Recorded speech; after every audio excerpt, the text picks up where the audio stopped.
Hello বন্ধুরা, Dinesh auto centre YouTube চ্যানেলে সবাইকে স্বাগত জানাই। আজ আমাদের কাছে বাইক এসেছে বাজাজ প্লেটিনা 125। তো ইঞ্জিন হাফ ইঞ্জিন হয়েছে। এই দেখো আমরা হাফ ইঞ্জিনের যে সাউন্ড শোনাচ্ছি, এই দেখো যে ইঞ্জিনের যে সাউন্ড।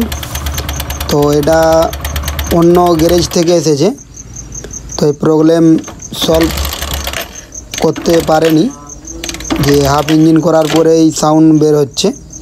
এই দেখো তারা এই যে আমরা আবার খুলে দিয়েছি, এই যে ব্লক তুলে দিয়েছি। তো ক্র্যাঙ্কের রড ভালো আছে।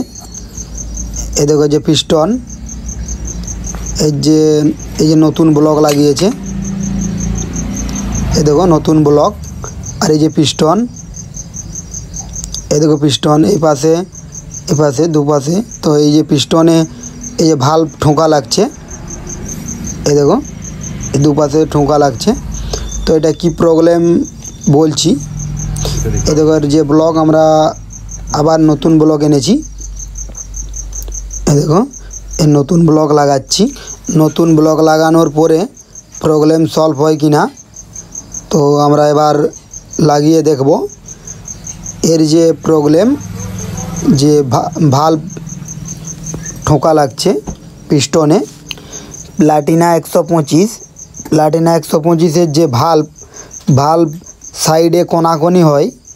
তো অন্য যে মডেলগুলো যে বাইক আছে, বাইকগুলোর যে ভাল্ব সামনে পিছনে হয়, দুপাশে যে প্লাগ দেওয়া থাকে। তো প্লাটিনা 125-এর প্লাগ সামনে পিছনে দেওয়া থাকে। এই দেখো আমরা চাবি অন করছি, তো ফিটিং হয়ে গেছে। এবার সাউন্ড শোনাবো। এই দেখো ইঞ্জিনের সাউন্ড, দেখো এখন ইঞ্জিনের সাউন্ড ঠিক আছে। কি কারণে ভাল্ব ঠোকা লাগছিল আমরা এতে দেখাবো, যে পিস্টনে কিভাবে কি কারণে ঠোকা লাগছিল।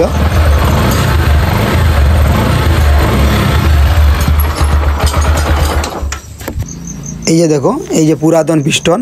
তো পুরাতন পিস্টনে দেখো কোনাকোনি, এই দেখো এই যে পিস্টনটাতে কোনাকোনি যে ভাল্ব যেখানে লাগবে, ভাল্বের যে জায়গা, ওটাতে কোনাকোনি থাকবে।